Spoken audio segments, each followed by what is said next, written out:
Hey, everybody, this is Scott Cantrell. Thank you for joining us for another exciting episode of Consulting with Authority. I am really excited to be joined by my guest today, who is more than just a consultant. She's also a dear friend. And so let me introduce her before I just want to start having a conversation with her. Ella Glasgow is the CEO and executive producer of a phenomenal production company called Beyond Virtual Events. Ella, thank you so much for being here. And I'm super excited to chat. Honestly, I know that we're going to have great podcast content and that's going to be good, but I'm really just excited just to get to chat to my friend. Yay! I'm so happy about this. Awesome. So, Ella, we have kind of an interesting story of how we actually met one another. I'll let you kick it off and then I'll tell my part of the story, but it is pretty fun because this is going to kind of pull back the curtain almost literally on our varied backgrounds. I will tell you, for people who are listening with Consulting with Authority, the majority of them won't even know this about me. Really? So you guys are in for some secret stuff about my background. So Ella, I will kick it over to you. And we don't have to take a lot of time on the story, but it's a fun way that we met. Come close, everybody. Come in and listen close. Let me tell you what this man was up to. No. Oh, we met. I'm trying to not be rude about the place where we. I know. It's okay. It's okay. The place we met no longer exists, actually. It doesn't? No, well, I mean, no.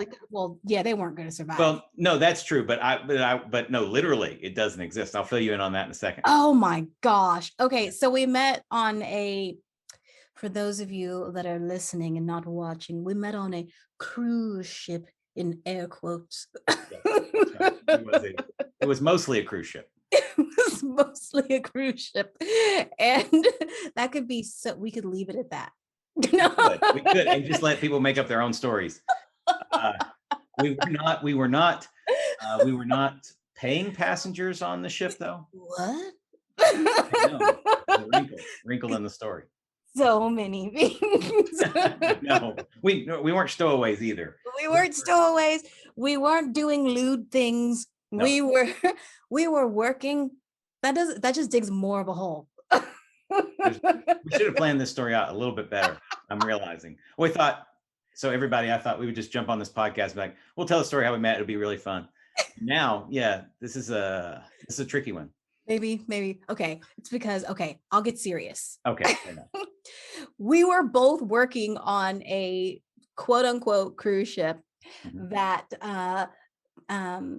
Scott was doing magic stuff. He had the super awesome magic show and I was being another person. That's right. Ella is an incredibly talented vocalist, singer, and dancer.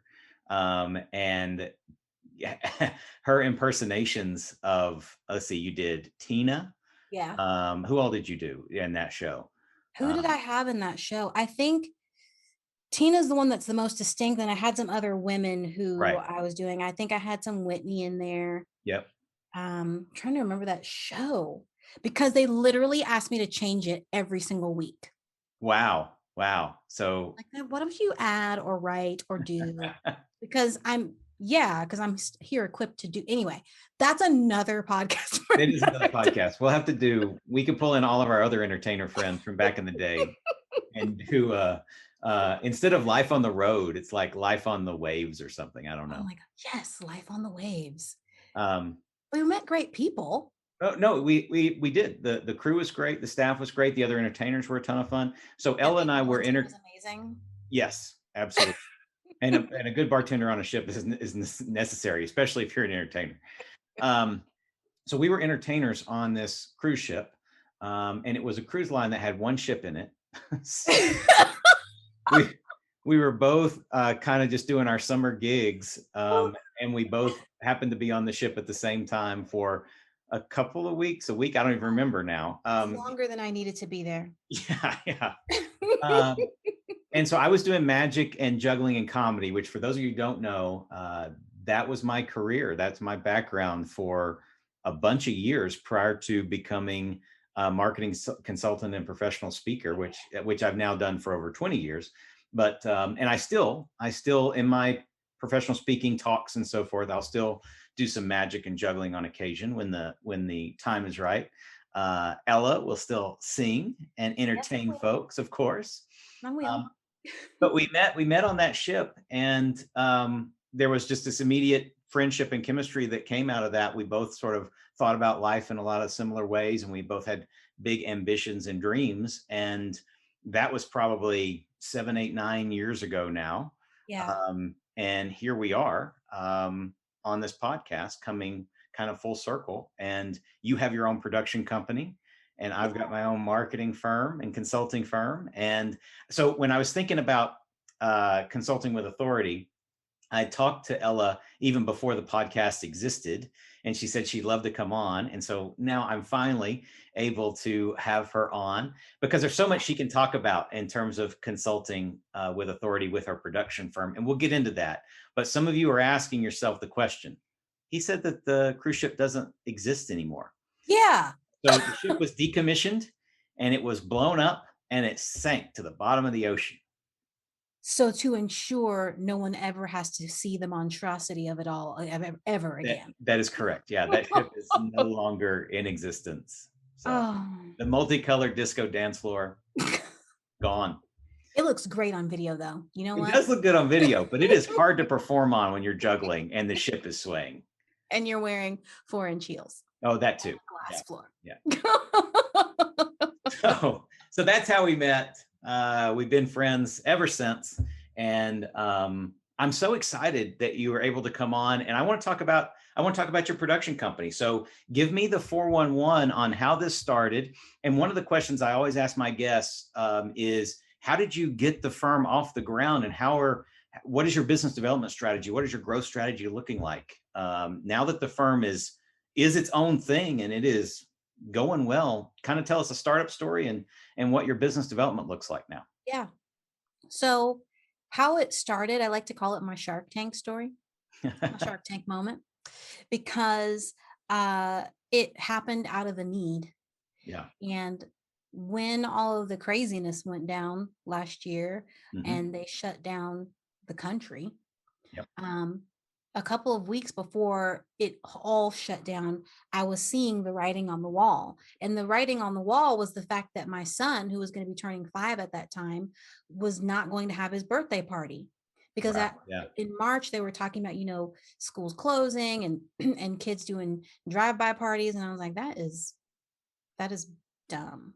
It was too lame for Ella. Yeah. We are having a party, doggone it. Yeah. Plus, the added fact that we had just moved here only 2 years ago, and we had these grand plans for 2020 that we were going to go out and meet people and make friends. We didn't have friends yet. Right. And you're in Ohio right now. Yeah, we're in Ohio. Yeah. In Ohio right now. So we just moved here 2 years ago, and my son didn't necessarily have friends to be able to go and invite to drive by. So, right. Yeah. And we didn't know parents at his school just yet. So, so I said to my husband, what are we going to do? And he's like, I don't know. I said, well, what if we took his party online? Yeah. And see how you're like, yeah. My husband was like, that's weird. But being married to an entrepreneur, he knows that I always have 100 billion ideas, 100 billion weird ideas every single minute. And I'm always telling him about something and usually not doing any of them. So, so he just chalked it up to another one of Ella's weird ideas and walked away. But I could feel something. And I was also realizing, I started, as much as it started for my son, I started realizing, wait a minute, there is a business in here somewhere, because there are other kids that are going to be missing their birthdays. And in March of last year, there was nothing available for them except a drive-by. Right. And maybe a 15-minute story time. Boo.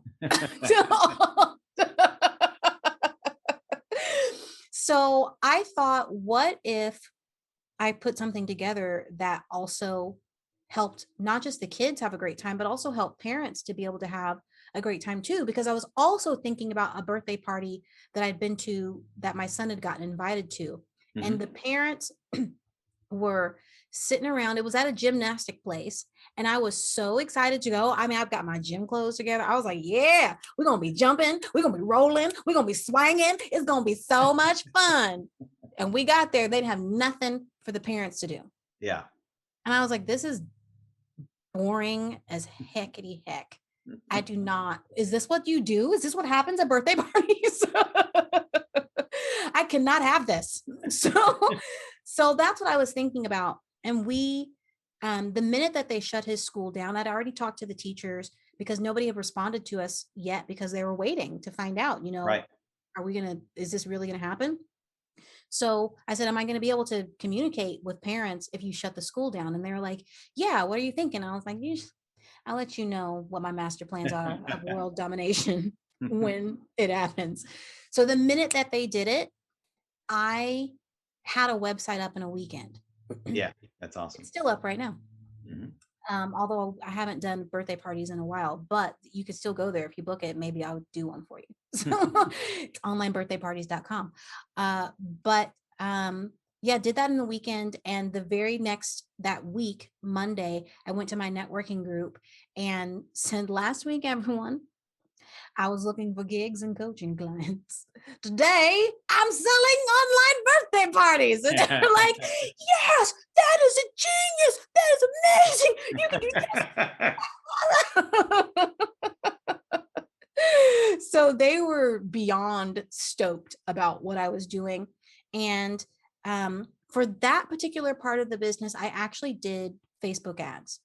And and got a lot of birthday parties that way, and also got referrals from other people from doing the parties for them. Sure. And while many people wanted me to do business stuff in the beginning, I wasn't ready to do it in the beginning because I wanted to make sure that I had everything together. And I knew, do you know when you have those moments when you know that there's something that you don't know that you don't know? Of course, yeah. And that's how I felt about that last year. I was like, there's something that I don't know that I don't know. And I was actively searching for it. Right. And I happened upon some things and I was like, and they were like, it was like this close, you get to like this close to the thing that you don't know that you don't know. And when I found it and I figured it out, I was like, oh, everyone's off to the races. It was about 2 months into doing it. And I went back to my group and I was like, all right, I have found the secret sauce. What do you need? Who needs a virtual event for their company? Because I can do it. So, and from that moment, speaking to, how we marketed it, that particular aspect of it, the business part of it, the business events of it, once it became beyond virtual events, right, I did not advertise beyond networking. Yep. Because we were inundated with doubt. clients. Yeah. And I was freaked out of my mind. We did 26 or 27 events last year. Wow. And that was not partnering with anybody. Right. That was just that, and that's business and birthday parties combined. So I was overwhelmed. I had never had that much work in my entire life. So I was like, ugh. So I didn't want to tell anybody what we were doing. I was just like, let me get this organized first before I start telling people what we're doing. Right. Before we actually start going to the mountaintop and shouting it, right? Right. Exactly. Now at this point, I've gone to the mountaintop. I continue I'm going to the mountaintop this week, in fact. I have to go speak for another event this week and speak to a whole lot of people, a whole lot of businesses about actually how they can put the Disney effect on their very cool virtual event. So or the virtual meeting. That's awesome. That's exciting. Well, so I think it's a fantastic story. And the thing I love most about it is you took, I think so often as entrepreneurs and consultants, whether in the B2C space or the B2B space, we do have tons of ideas, right? We do have tons of ideas, but you you didn't just have the idea, but you understood the need that was there because of everything the world was dealing with. And then the most important thing, right? The most important lesson I think from that story was you took immediate action. You took massive action fast. And, I will say in my own experience, when I've had an idea, uh, oftentimes it just lingers and then eventually shrivels up and dies. And maybe it finds its way into a notebook and maybe it'll get re-energized at some point in the future, but the odds of that are very low. However, when I've had an idea and I've acted on it immediately and taken meaningful action on it as fast as I can, that one tends to have legs, right? Yeah. It tends to go. Um, and so, Well, and you should know now that my husband doesn't think I'm crazy anymore. at least not in that way, right? Not in that way. Yeah, yeah. Good. No doubt, no doubt. Ella's husband, by the way, I hope it's okay for me to say this, is an incredibly talented chef, Yes. pastry chef in particular, but I suspect he kind of does everything. Yeah. Yeah, he makes some kind of ridiculous stuff. Like I don't even understand the yeah. Well, I've been in awe ever since you told me about it. No, that's fantastic. So thanks for sort of setting up how you got to where you are, and especially with such a fast trajectory, Yeah. right? I mean, you kind of just been holding on as tight as you can to not get flung off the ride, right? Pretty much. That's Pretty good. much. And that's what I've said to my team. I'm like, who wants to get on this crazy train? Because here we go. The train Yeah. is moving. And so often, especially with the folks that I talk to, other consultants and other leaders who are incredibly talented and have great ideas, but I think it's may just be, and I suffer from this too, that our analytical nature, and we get in our own way, and it's paralysis by analysis, and sometimes we just have to take the leap. Yeah. So all of you listening probably have that idea that you stuck in a drawer somewhere that is probably $1 million idea. I would encourage you to dust it off and figure out if this is the right time for it. Maybe it is, maybe it isn't, but having an awareness of it and going ahead and taking action to see is probably a worthy endeavor. For sure, because this idea that I have had, this production company has been on paper since 2005. There you go. Right. And I remember when we were on the ship, because when on our off days, right, the boat's docked and there's no entertainment going on, where do we go on Grand Bahama Island? We go to Starbucks. Right. Or actually, I guess that's when we were in Florida, when we were docked in Florida. We went to Starbucks in Florida, and we went to that hotel. Yeah. In the Bahamas. Yeah. And we just sat around and drank coffee and did work and chatted. And we talked about your production company then, right? Yeah. And it was just an idea, right? And now we're doing this interview. Exactly.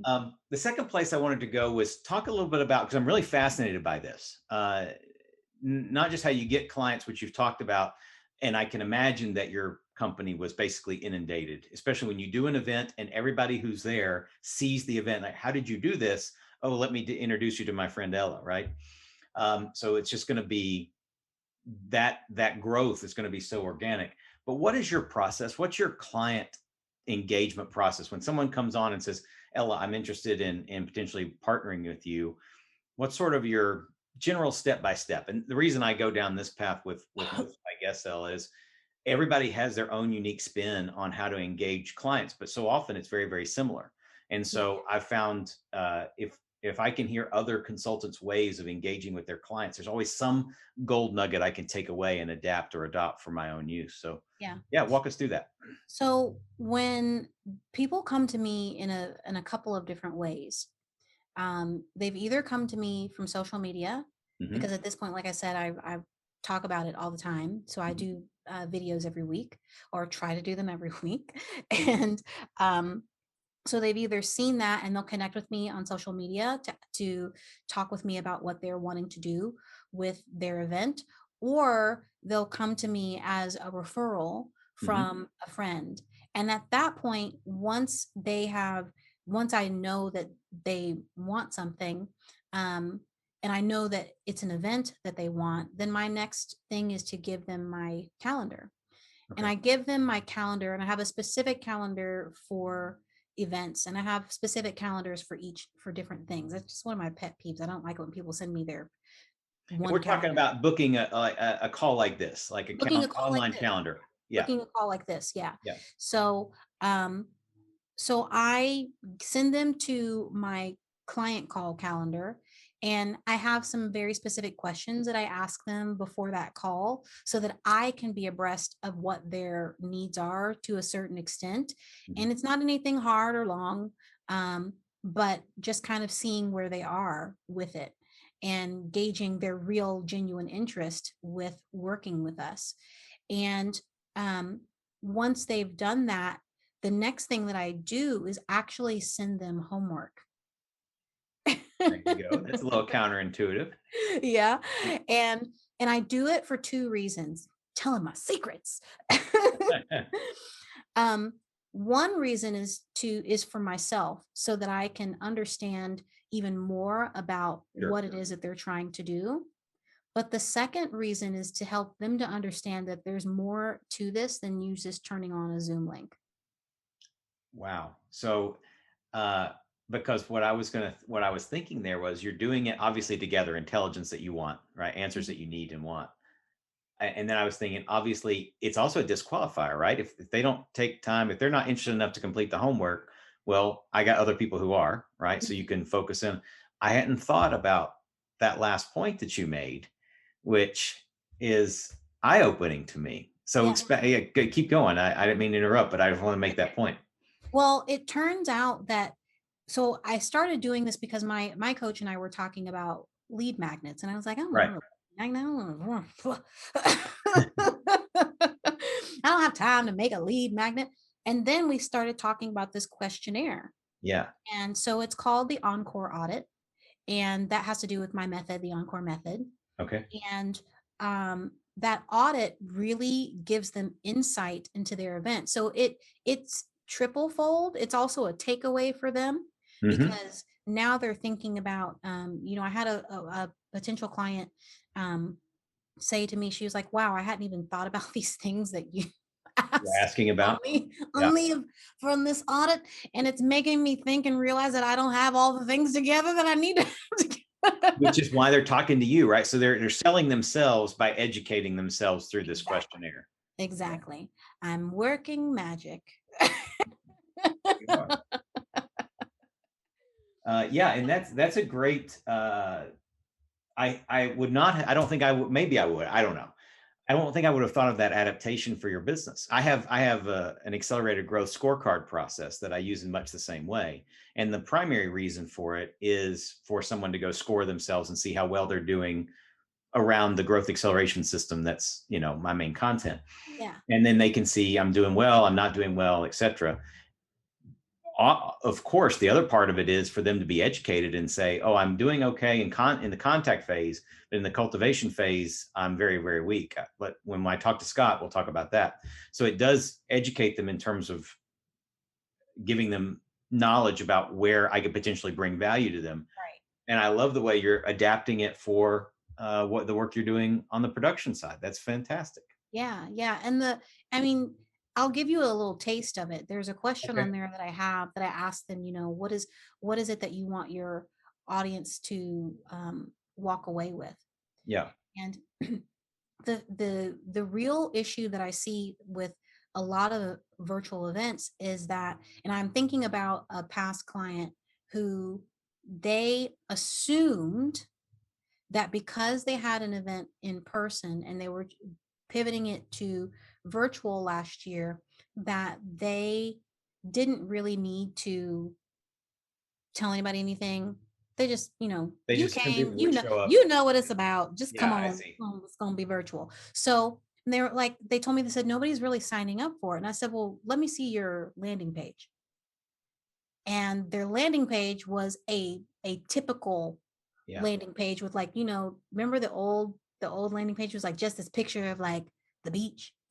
Yeah. Yeah. Right. And then it's like enter your name and your email, right? Yeah. Yeah. Yeah. I'm like, this is not a lead magnet. This is an event. You need to give me a reason To show up. Yeah. to be here. And so that's one of the reasons why I have that question in that audit, because you can't just assume that somebody is going to come to something that you have created for them just because they have come in the past. Yeah. we've got new things going on, and you need to give me compelling reasons that are relevant to me as to why I should show up for what it is that you're doing. Yep. That's excellent. So one thing that I want to get into, and this is a perfect segue, is without giving away too much of your secret sauce. Can you give maybe 1, 2, or 3 general suggestions, recommend? You just gave one related to an event landing page and what it shouldn't be. Mhm. But other recommendations about how can, if we've got a consultant listening and they're interested in hosting an event for their clients or for prospects or for both, what is it they need to be looking at in terms of, not making common mistakes or leveling up, right? Making sure that they stand out and apart from every other virtual event that we've all been a part of over the last, 15, 16 months. Right. This is a small thing, Okay. seemingly, and people miss this all the time.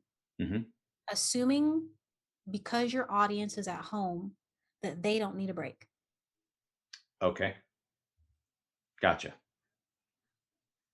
I see it happen all the time that people will do events and they'll run. And I'm thinking of a client right now that we had last year Hmm. that something ran over, Hmm. I try not to have that happen too often, because I'm pretty much a stickler about things being on time for the events Hmm. that we run. People laugh at me until they work with me and they realize that she ain't lying. Because I hate that. I don't think it anyway. Okay, I Yeah. could go on the box for hours. But there was something that happened at this particular event. There was a one of the speakers was just not paying attention to me giving her a time card. Oh, wow. Yeah. And she just was oblivious to the fact that I was telling her to cut it, do it, be Yep. done, time to be done. Yep. And so I was talking to the person whose event that it was. It Hmm. happened to be a coaching event. Hmm.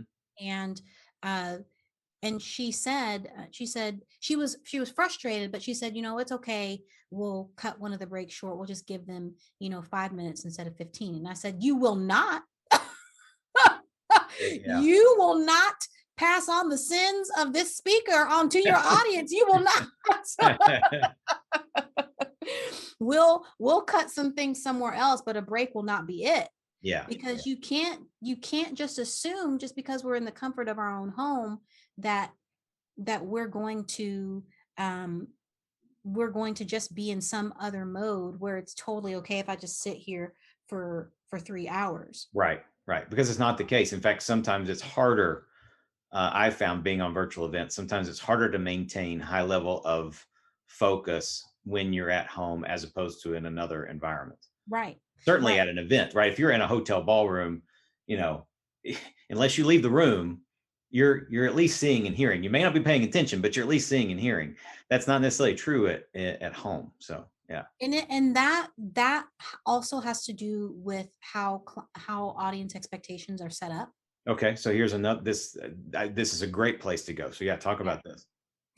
For that same event, we had, and we generally have this about an 80 to 83% retention rate for all of our events. Mhm. And that particular event was 11 hours. I don't recommend anybody do an 11-hour event, but it happened because the client, there's only so far I can push. Yeah, It needed to be a 2-day event, and she was afraid to make it 2 days. I got you. So, um, so we did 11 hours, and we started at 10 o'clock in the morning, Hmm. and we had 100% retention until she made her offer Hmm. at around 3:30, 4 o'clock. Wow, that's still a very long time. Yes, Yeah. exactly. And that has to do with how we're putting the event together Okay. and keeping. So it's not just about the breaks. There's so many pieces that go into it. When Hmm. I'm working with a client, I'm pointing to, I have, it's such a habit. I'm pointing to my wall because this is where I put their Fine. things on the wall. Yeah. Yeah. So I've got show runs on my wall. But you can't see that. um, but for my clients' events, I'm typically asking them, okay, I want you to fill out, I have a form for them to fill out. That's basically either it will be filled out with how they've run their event in the past, Mm-hmm. or their dream of how the event will be going. Understood. Pieces, right?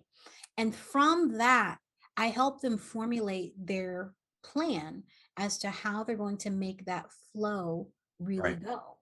Right. And for this particular event, as an example, we had her sales piece, her call to action piece. So this is another little secret. Mm-hmm. She originally had it happening right at the dinner break. And Oh, her thinking, see, you already know, her yeah. thinking was it would give, because it was going to be about an hour, it's going to give them time to think about it and blah, blah, blah, blah. I said, look, you will not Yeah. give that call to action at your dinner break. You They're will not. hungry and distracted by food. Exactly. Yeah. Yeah. Because I ain't think about your $4,000 course right now. Right. That's right.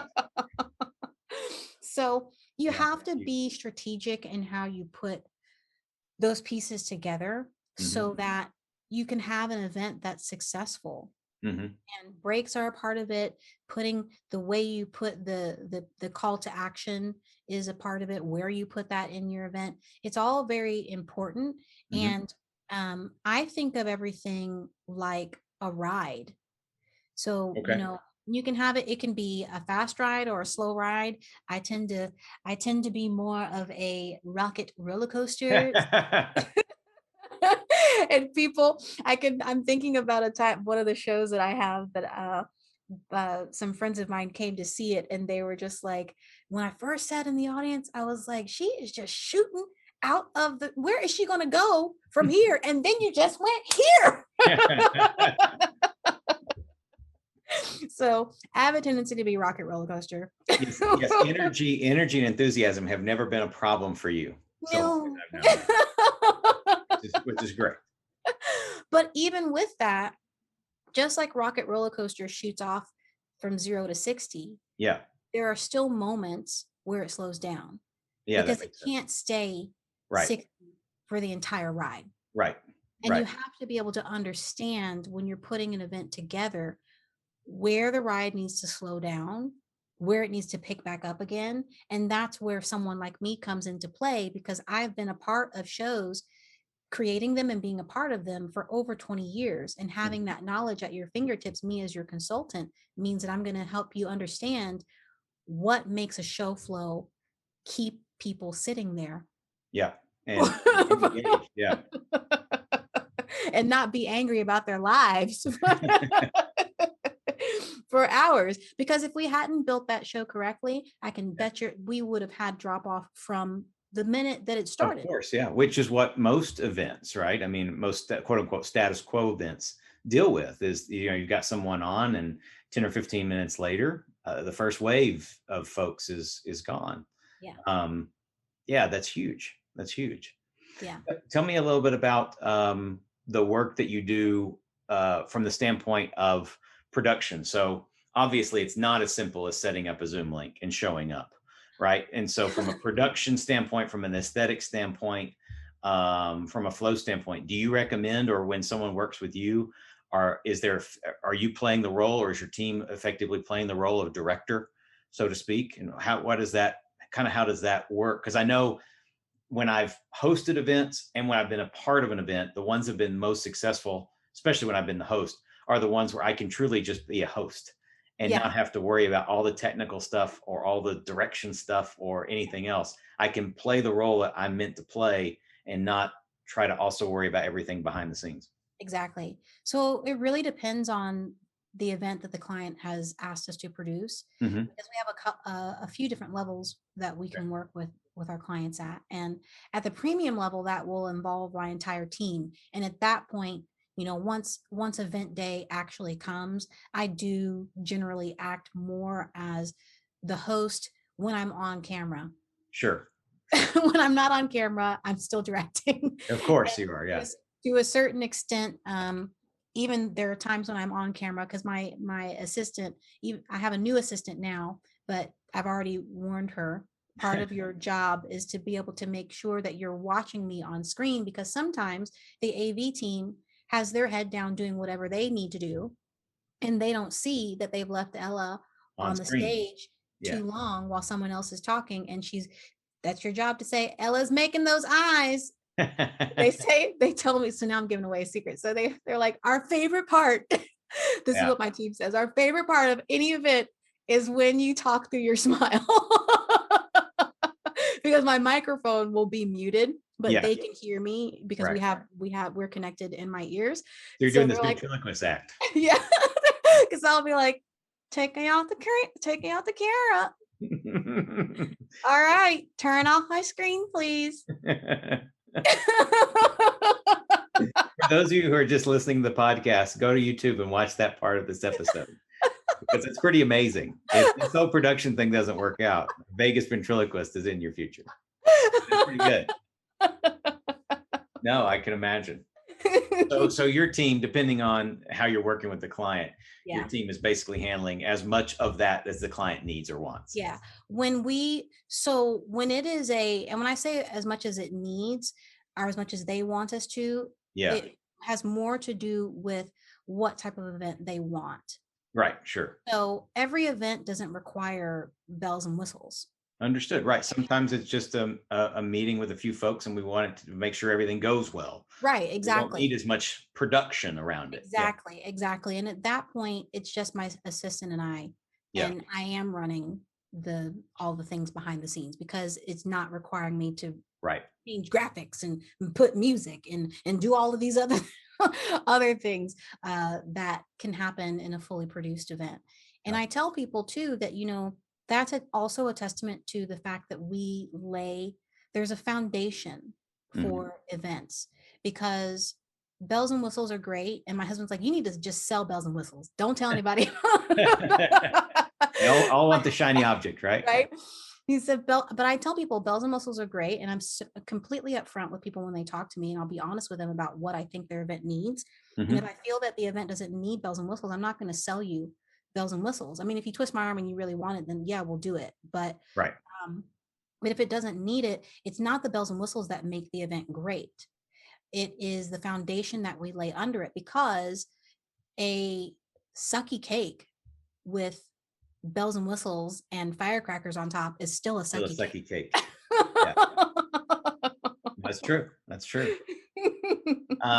As we wrap up here, this has been fantastic, Ella. As we wrap up, what are let me ask this question this way, because I ask virtually every guest. One or two lessons you've learned over your career, maybe that you wish you'd learned sooner, or that you would just encourage people who are listening to either be reminded of if they already know it, or that you want to make sure that they walk away with. One or two lessons. Can be about production, can be about life, can be about anything. The first one is, you do know enough. You do know enough. You do know enough. The hardest lesson for me to learn and take to heart, and it's something that I have to continually tell myself still today, is you do know enough.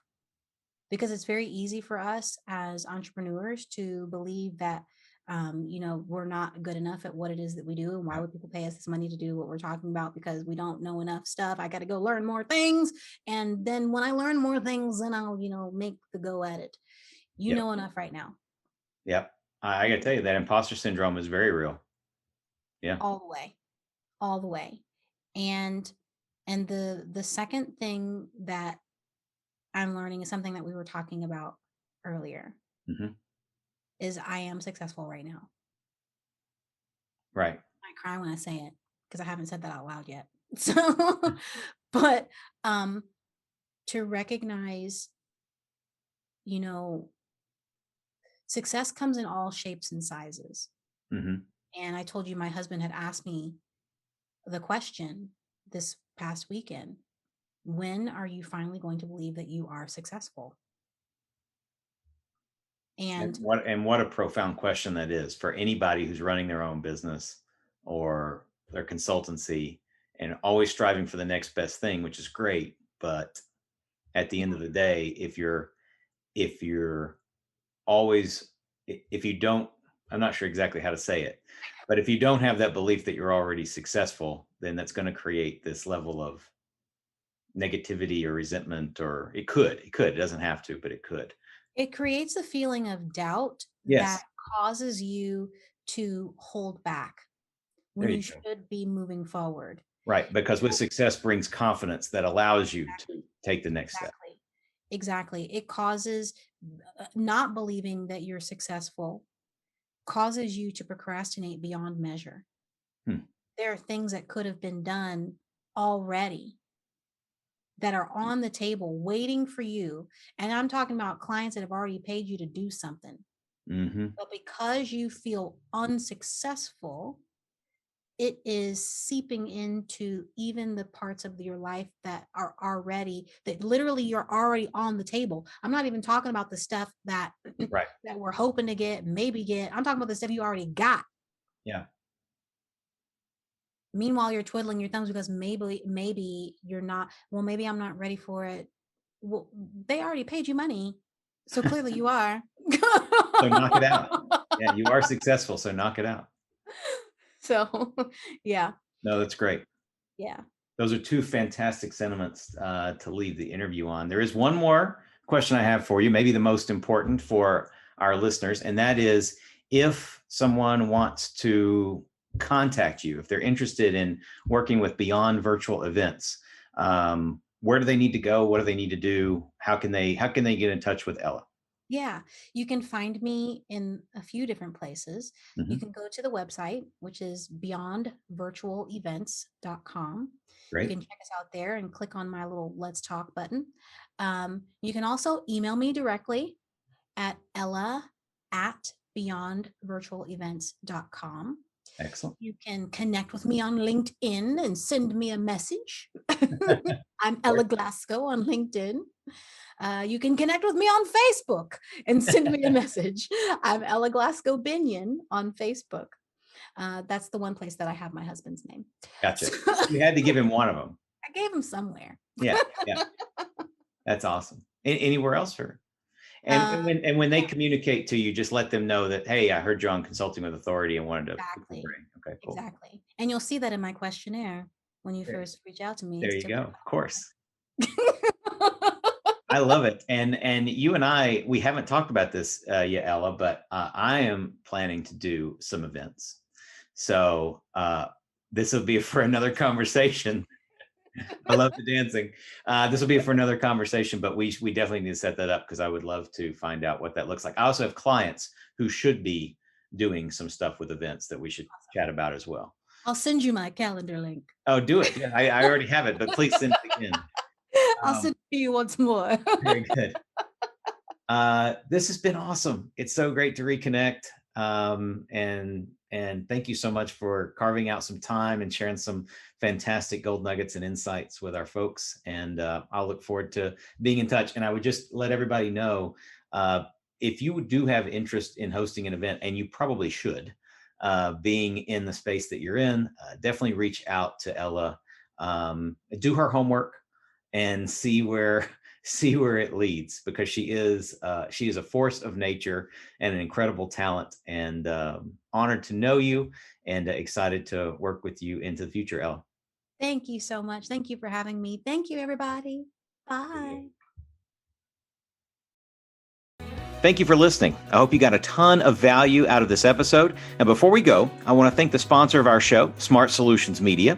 Smart Solutions Media empowers business owners, consultants, and other independent professionals to easily attract better prospects and transform them into long-term clients. If you're a B2B consultant or service professional and would like to start filling your pipeline with better quality prospects, visit us on the web at smartsolutionsmedia.com to learn more about what we can do to help you. Be sure to complete the short 2-minute accelerated growth scorecard you can find on the website, and you'll receive a complimentary strategy session where we'll give you specific insights and recommendations to help you attract high-value clients. Until next time, make sure you are consulting with authority.